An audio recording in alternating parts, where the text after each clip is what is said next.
Welcome to this week's episode of Coffee with the Journalist, brought to you by One Pitch. The guests on our show include some of the most notable journalists from the top US-based publications who cover topics including technology, lifestyle and culture, health, science, consumer products, and business news. We discuss their role, the types of stories they cover, what their inbox looks like, and how they connect with sources. This week, we're joined by Nathan Ingraham, Deputy Managing Editor of Engadget. In his role, Nathan keeps track of the site's daily news operations and also covers Google, Apple, gaming, apps, and weird internet culture. Prior to Engadget, Nathan was a news editor and reporter for The Verge. During the episode today, Nathan shares more about his role and responsibilities as Deputy Managing Editor, the best way to approach him if you want to work together, why he appreciates brevity and camaraderie, and more. Let's dive into the episode now.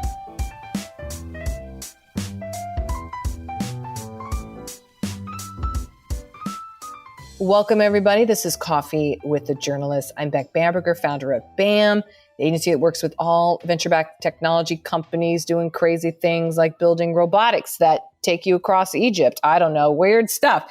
And One Pitch, which is the producer of this fabulous podcast you guys know and listen to. There's sirens in the background. There's everything happening.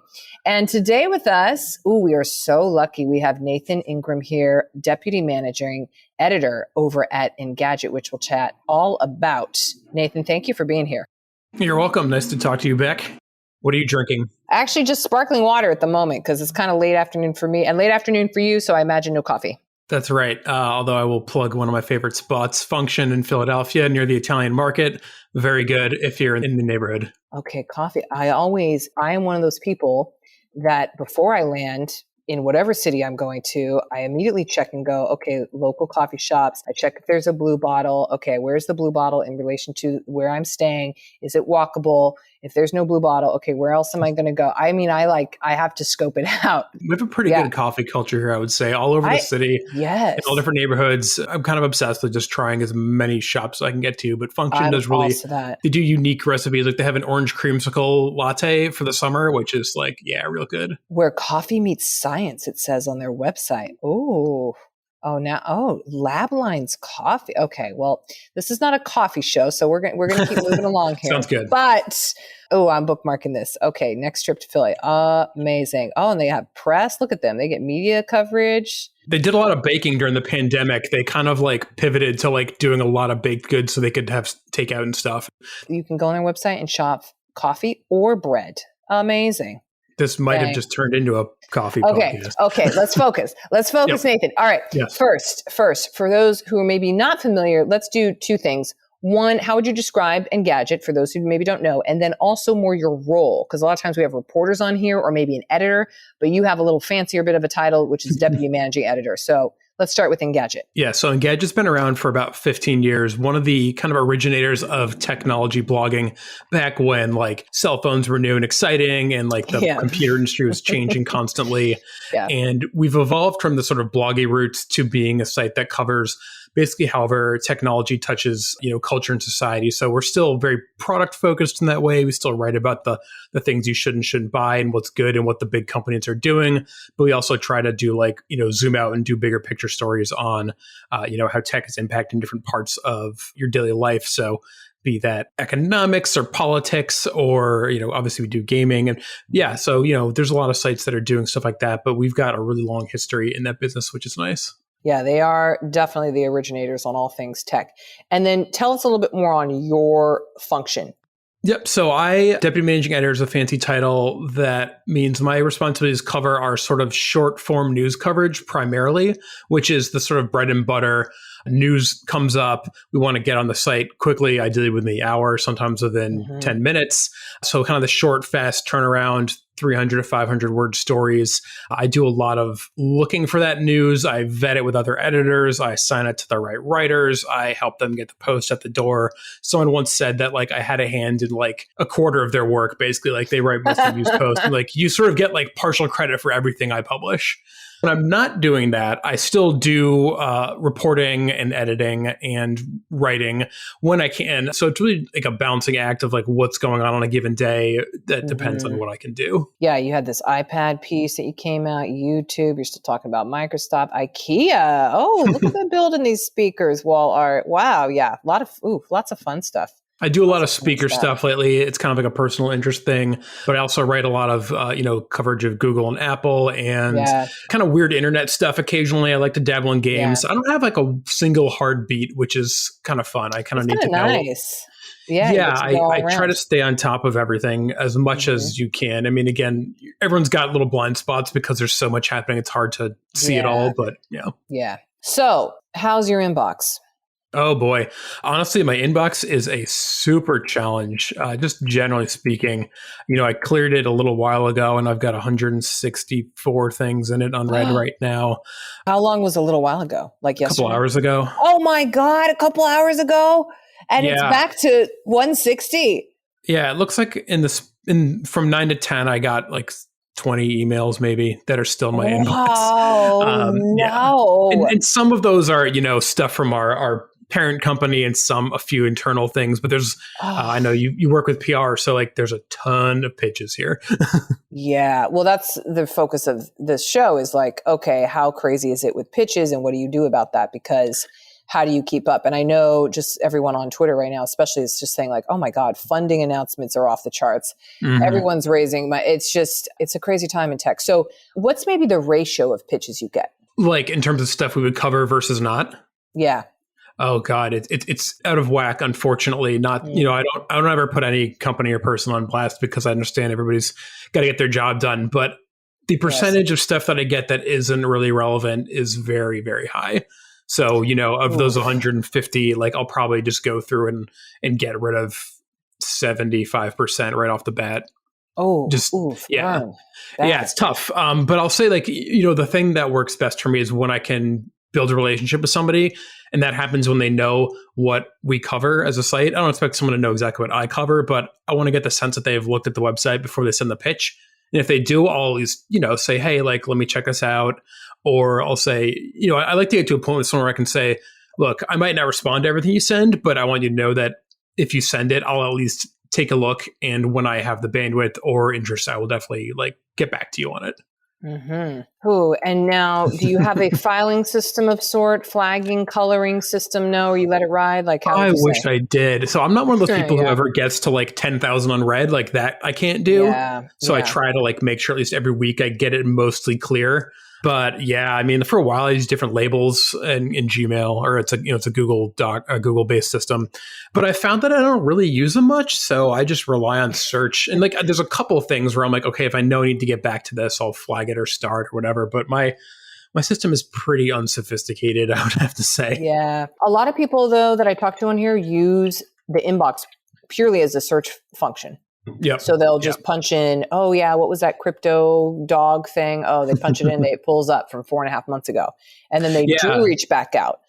So that's been a big finding for, I think, people on here is just to know oh no, your email can be taken, but you can get responded to. It might just be 3.5 late. Right, exactly. So although I'll say the only thing that worries me about search is if I'm not searching on the right term. I know. I miss something. It's very good. It's very, very good for the most part. But sometimes I'm like, I feel like there should be something coming up for this, but I'm maybe just not getting the word right. Yeah. I wonder if that's maybe a clue for PR people to make sure they put at the bottom of the email or the pitch, the search terms. Keywords. Yeah. Keywords file. Oh God. Okay. So, we do have an audience ask. I'm going to ask you, Nathan. Okay. We got somebody here. Let me scan down. This person, Jocelyn Brannis, JBLH Communications, is asking, if a PR person could grant you one magical request, what would it be? Read the site and understand what we cover before you email, because it makes it way more likely that you'll get a response. Yeah.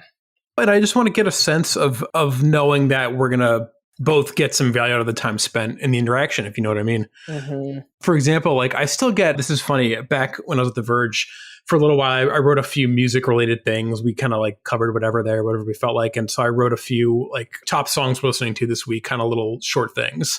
Took some feedback from other people, the staff, and just published those for a bit. And I think because of that, I'm still getting pitches about musicians. Oh, and no. And I'm personally interested in it sometimes. And so occasionally those actually have some value to it. But it's funny because, you write about something once and you'll get pitched about it forever. And I think maybe that's actually a better way to frame what I was saying, is that make sure you know what the person's currently doing. Because just because they hit something once back in the day doesn't mean it's a relevant subject matter for them now. Yeah. Oh, it's so hard. Because you're just trying to predict and trying to figure out, well, this is what one pitch is solving. So there you go. That's our thing. Okay. Hopefully we answered that question, Jocelyn, because she was asking. So Nathan, given your wide array that you can cover at your leisure when you do have the ability to do so, how do you come up with inspiration for a story? Are you in the shower? Are you like, is there a way this happens? Or you know what? And then sometimes, does any of it actually come from a pitch? Yeah, sometimes definitely. Again, like the people who I talk to on a regular basis kind of know where we're going with things and know that's usually more like the straight news kind of stuff, right? Like they'll have some news and I'll be like, yeah. And like sometimes that'll be a jumping off point for a bigger story. So yeah, I'll say when I'm thinking about something besides like immediate news coverage, it comes out of what's happening in the news for me. That's kind of like my primary idea, inspiration place is like responding to what's going on. So an example of that is a couple months ago, Apple redesigned the iMac and they, made some major design changes. And I couldn't help but notice that on the back of the base model, there's only 2 USB-C ports like on their laptops. And before, the iMac had a whole array of ports, so it could be like a true, proper desktop computer. And I started thinking, well, there's probably going to be some people who are mad about that, which is not that interesting. But it also might forecast a direction that they're going to keep going. At the same time, there'd been lots of rumors about the next MacBook Pro that they're going to make. And supposedly Apple's going to bring back some of the ports and accessibility stuff that they removed 4 or 5 years ago, which is not something they usually do. Anyway, this is all to say that those two things made me think, okay, like let's break down what they're doing here and what it might mean for the future of what they're going to do with their computers. So that's like a news reaction kind of story. I hate to call it a hot take, but it's a little bit in that vein of like, ooh, something happened and I have this response that I just have to put on the internet about it, right? That's like the most basic and kind of fast turnaround stuff that we do.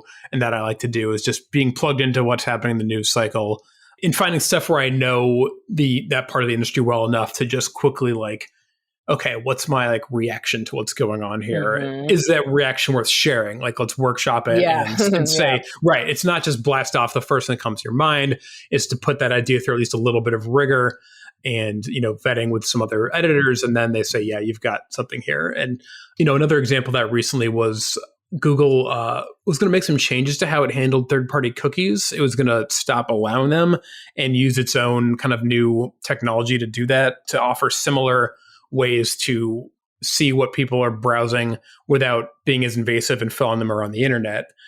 And my first reaction to that was, I think Google might be doing this because they've been feeling so much antitrust pressure and so much like tracking pressure that they're trying to get ahead of that and move to something that's a little bit less evil, so to speak. I mean, Google's not the one that uses third-party cookies. But it turns out I was kind of wrong about that because they got a lot of pushback on that because cookies are such a standard and what they were doing is not a proven standard. So they are actually putting that on pause for a few years while they continue to refine the idea. So that's a case where like my initial reaction wasn't right. But, that's going to happen sometimes because you don't have all the information. But yeah, that's kind of another example of how. Isn't that also, not to go down this path, but that seems very common for Google, I've heard. Just something will be adopted. Okay, it'll be going for 2 years and then it's dropped and then now it's no longer a priority. And then maybe it gets picked back up again later on and then maybe, so. Yeah, and that's definitely true. Although in this case, I think what they did is probably more responsible because it hadn't been rolled out. They were working on it and being open about communicating their work, which is good.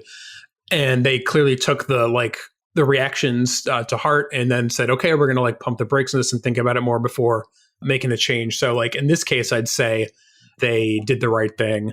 And that's not to say they don't do the right thing other times when they discontinue products, but it makes it kind of harder to say I'm going to go all in on a particular Google thing because you worry well, what if they pull the plug? Not going to happen for Gmail, right? Or search, but I can still see, being a little wary sometimes. Yeah, it scares me a bit because you get into things and you're like, wait, damn, damn. But like Hangouts got much better, for example. Thank God. Right. I mean, they've had a ridiculous, I've been writing for years about how goofy their strategy with chat is. It's just like they have a really hard time like sticking with something. But I think at the very least, like it is getting better. But knock on wood, we'll see if that sticks. Today's interview will continue after this brief message brought to you by OnePitch. Are you curious to see the unique ways OnePitch helps PR professionals and marketers pitch journalists? Head to onepitch.co to learn about our new OnePitch score and see how easy it is to find the right journalist to pitch your news to. Sign up for your free account today. Now, back to today's episode. Well, next, I would love to, Nathan, do this little fill in the blank section. So I'll tee you up with the phrase and you fill in and we'll see what we get. Sure. Perfect. My favorite sources always. Send me info that they know I can use and respect my time with it. That's good. That's clear. When I say respect my time, I mean not going on for too long about something, getting the meat of the information to me as quickly as possible so we can do something with it. And then, the best sources are ones who can kind of be available to go back and forth as needed, be that once or 10 times. It's finding that balance of camaraderie almost, as well as, brevity. The most annoying sources always. Email my personal email. Oh, Enough said. Where do they find it? You can find anything these days, right? It's true. I actually put a thing on my Twitter bio saying if you pitch my personal email, you'll get deleted and blocked. Oh, good. Put that out there. You'll get a response from me if you send me something that I'm highly likely to write about. Yeah, that seems so simple. Yeah. You can follow up with me if I don't respond in a few days. I don't mind a follow up. Okay. Again, like I think it's the balance of everybody. We're all trying to do our jobs, and honestly, sometimes I have 100% missed things that I've meant to get to. So I definitely don't mind a bump. But yeah, a bump is totally fine. Especially, more than one is fine if I know you and I've worked with you before. But if you don't get a response after a couple, like you're good.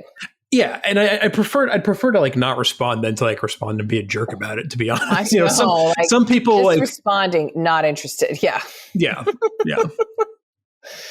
Oh God. Okay. It would be a huge help if you read the stuff I've written recently before you send me a message. Yeah, very clearly. The best compliment I received about my work was that it helped someone learn something about a topic they were interested in. It seems pretty straightforward, but that means that I was able to communicate the context and the importance of the story or help somebody make a decision about something they wanted to buy. And knowing, they say like, okay, your work contributed to that is like a great thing. That is nice. Do you get a lot of readers who say like, oh, that really helped me pick out the speakers. I love them. Like anything like that? Yeah, sometimes. I mean, a lot of people obviously get negative stuff. And I'll say I'm lucky that I get a fair balance of negative and positive stuff respond to my writing. I think part of that is I'm lucky to be a white guy. So there's less of the sort of online harassment that goes on there.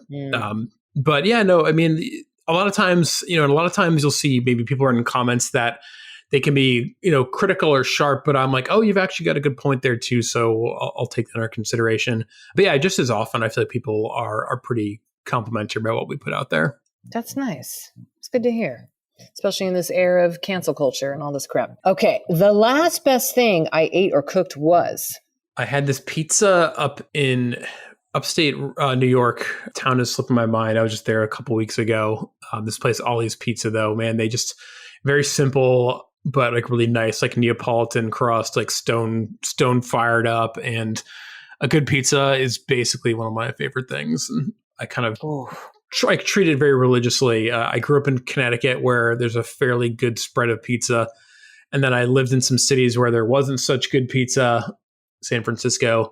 And being back on the East Coast. I agree. Back on the East Coast of Philadelphia, man, we've got the best Italian food here. Yeah. Philly's cheesesteaks, as my mom likes to say. She's from Philly. Yeah. Oh, is she? Great. Oh, yeah. Nice. She and her biggest complaint for my entire life, being in California, raised and born and raised, is like, there's no good Philly. Like, she just is like, there's just, in the state of California, there is no such of standard Right. Philly cheesesteak sandwich in existence. I understand the travesty of this. But I think that's reasonable. Like, it's such a Totally regional thing, right? It's definitely. It's one thing if you can't find good pizza. That's not true. There's a couple. I mean, actually, I'm thinking about San Francisco now and a couple of good pizza places I had there. But, like, you want to just be able to, like, walk into a place and, like, get the goods. Yeah. That's how I am anyway. Yes. But then again, the Mexican food is just obviously outrageously good there too. Off the charts, especially if you're in the South Bay, which I'm from. So, Nice. Oh, yes. Okay. Quarantine has taught me the value of ending your day with a proper end and not letting it just kind of drag on throughout the night. Do you have a routine? Do you have a way in which you I do. end work? Tell us. Yeah, I mean, mostly for me, it's that around, between 5 and 6 or so, I have to walk the dog. So that's just always a nice check. I can be like, okay, like, I got to go do this. And like, sometimes I might hop back on and finish up a couple things that maybe were, not fully baked yet, or send a couple emails or whatever. But, that's the time when I'm like, all right, I'm going to sign out of Slack. I'm going to like leave my work laptop up in the office, head downstairs. And from that point on, I'll try not to look at my work email or work Slack or what have you. Most of the time I'm successful. Obviously in news, you kind of have to allow for that not to happen, but we have a good West Coast crew who keeps things rolling once I sign off. So yeah, usually it's just making sure that you end the day instead of just accidentally working until like 8 or 9 o'clock. It's one thing if you do that with intention, but it's not great, I would say, to get in the habit of doing it by accident. Yeah. That's good that you have a process. I know some people like do a walk. Mm-hmm. When it's have not a tea, have a thing, but yeah. Mm-hmm. When it's not super hot, I'll go running after work. Summer's a little different because it gets hotter than hell. Yeah, so usually that's kind of a first thing in the morning or gym thing. But it's just nice to have like a good long break from that. Oh, I do a run every morning. I feel you. My perfect Sunday is waking up at a. Wait, are you talking ice cream or Sunday the day? Oh, good clarification. Sunday the day. Nice. So yeah, it's waking up feeling rested, regardless of whether that's at 7:30 or 9:30, and having a nice slow ease into the morning, which usually involves a good coffee from somewhere nearby. Yes. Yeah, and then reading, I would say, is kind of like another nice like ease into the day with a book and some coffee and either homemade decent breakfast or like a little snack out. But yeah, just like good coffee, good bite to eat, good book is kind of the way to start the day. I love it. Mine is good coffee, absolutely, but also New York Times Sunday edition in print, absolutely. Yep. I get a Philadelphia Inquirer because when I signed up for their online subscription during the pandemic, I thought it was really important to have local news and to support the local news. And it was actually cheaper to like just have them send a Sunday paper as well. So I get that on Sundays, and I don't read it every Sunday, but I do like to flip through that when I can. It's a nice throwback. Nothing to click on, nothing to tap on. I know. I do enjoy that. Well, what are you reading, Nathan, besides the local paper? Because we like to ask reading, listening to, watching. We'll take anything of wherever you get your stories. Yeah. So just today I read a great long piece on BuzzFeed News. The title was Watching the Watchmen by Ken Bensinger and Jessica Garrison. And it was about the kidnapping plot in Michigan and for the governor there and the sort of undercover embedded FBI people who made that happen. And then it went from beyond that into getting into like the FBI in a broader sense and like what's the like pluses and minuses of these kind of embedded agents. And then also obviously getting more into the mindset of the kind of people who might do these things and how it related to January 6th and all that stuff. So kind of a heavy read, but really well reported, really detailed, really had a great narrative to it. So that was like a really, really good piece. And I loved seeing that stuff come from BuzzFeed. It's really, they're doing some great work. Yeah. And I also just read a book called The Book of Coley by M.R. Carey, who wrote The Girl with All the Gifts, which is one of my favorite fiction books of the last 5 years or so. And this one was really interesting because it's got some post-apocalypse vibes to it, but it's like way, way far out. Like it's not 20 years after something went down. It's an untold hundreds, thousands maybe of years. So perfect. That sounds safe. Yeah, there's little hints of like society left, but they don't really understand it at all. So they find some like futuristic, they've stumbled upon some futuristic technology. So you're getting a little bit of like taking something from like the 2000s or the 2100s and bringing that forward in time to a world where they have no electricity and no anything and don't even know what society was like back then. So like seeing those two things combined is really interesting. Really good. Yeah. What an interesting thought to think about. This is our existence too. We don't know what the hell happened. We know some ideas. Right. We don't know everything at all. Right. We're still figuring out things on the daily. Right. So we're dividing it as best we can. And it's not dissimilar to the plot of a game that I played a few years ago on the PS4 called Horizon Zero Dawn. It was really well received when it came out, and I just recently replayed it. And it's the same kind of deal in that the society in that is, 1,000 years past where we are now, but they have no idea what happened in this intervening time. So you see like these remnants of the old world and like street signs occasionally, or like rusted out buildings, but they don't know. The history was lost. So they don't know. And they're trying to, fill in the gaps kind of.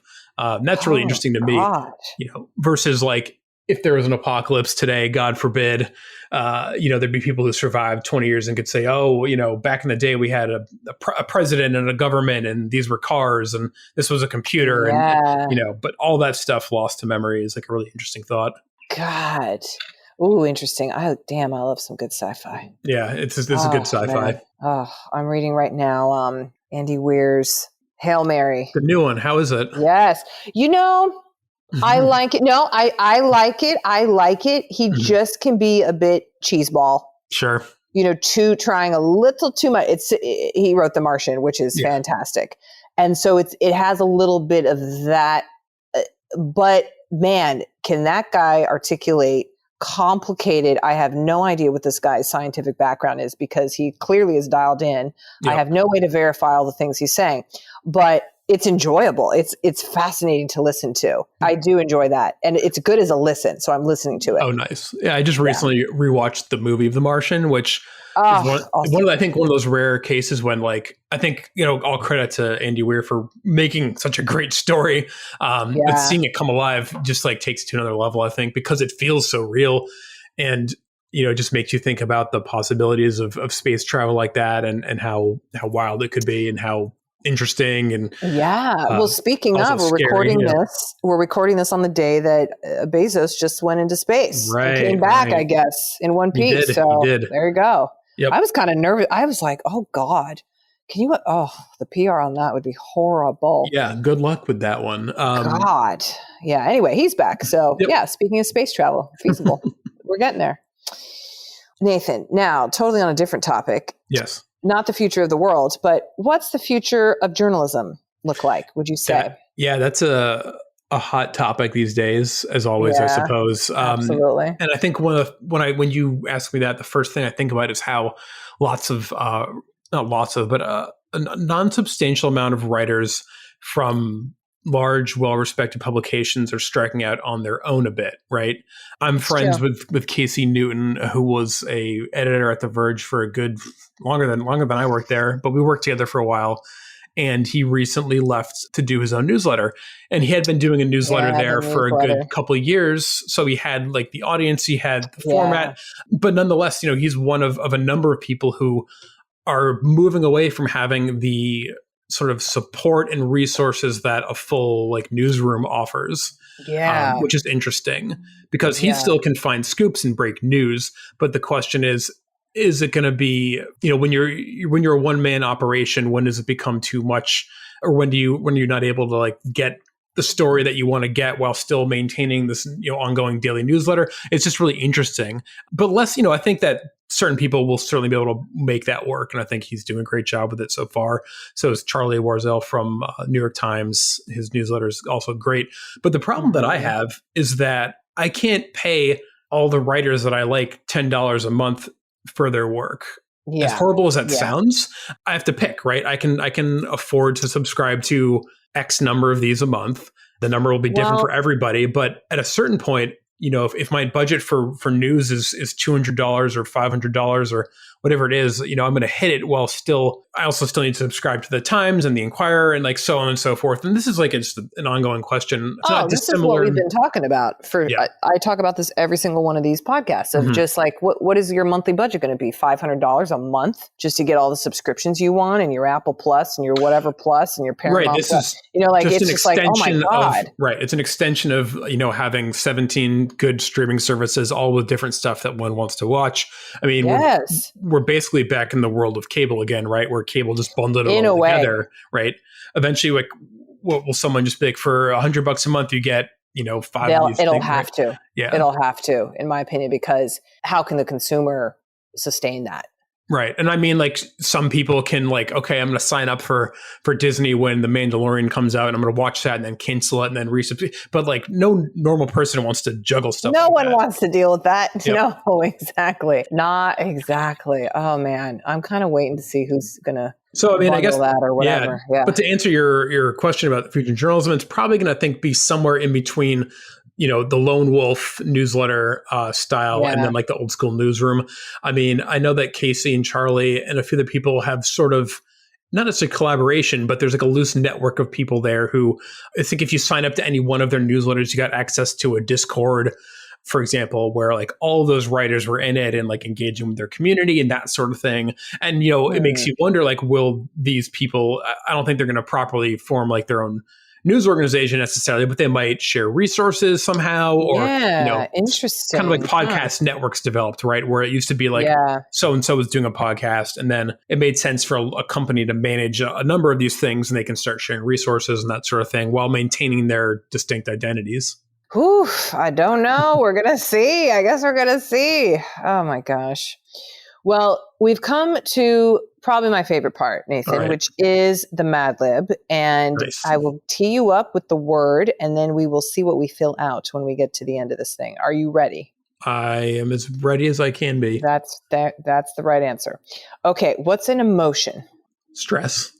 No one said that before, but kudos to you. Okay, I think that's an emotion. That is an emotion. Yeah. Yes, I feel, yes. Yep. It's a noun and an emotion. Yes, Go ahead. Adjective. Disheveled. Jesus. Okay. What's another adjective? Introverted. Perfect. Okay. A greeting of any kind. Howdy. A verb. Drive. Like driving a car. Yes. A noun. Picture frame. Another adjective. Complicated. A cringeworthy PR term or phrase. The Uber of blank. Oh gosh.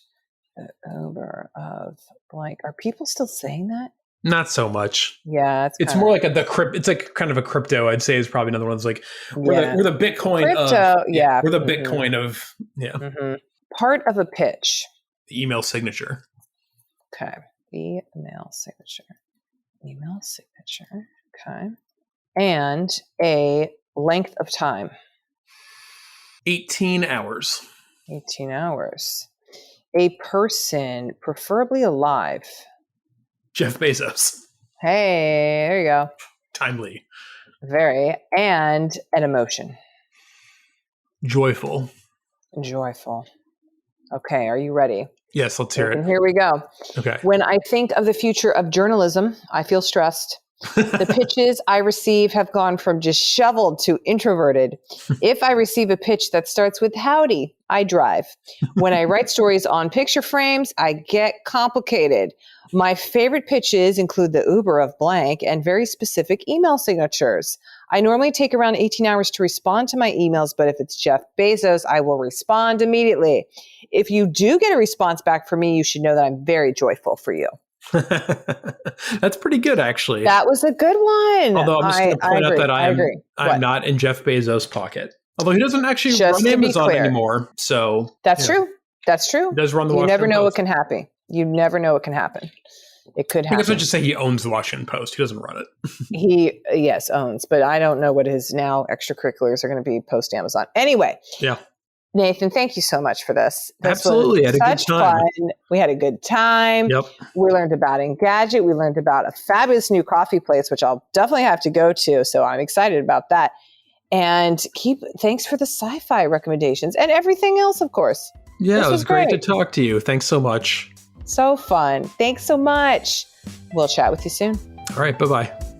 Thanks for listening to this week's episode of Coffee with a Journalist featuring Nathan Ingraham from Engadget. If you enjoy listening to our show, make sure to subscribe on iTunes, Spotify, Google Podcasts, and anywhere else you listen to podcasts. And if you have a moment, please leave us a review to share your thoughts about the show and today's guest. To learn more about the latest tools on OnePitch and to subscribe to our weekly podcast newsletter, head to our website at onepitch.co. We'll see you all next week with a brand new guest and even more insights about the journalists you want to learn more about.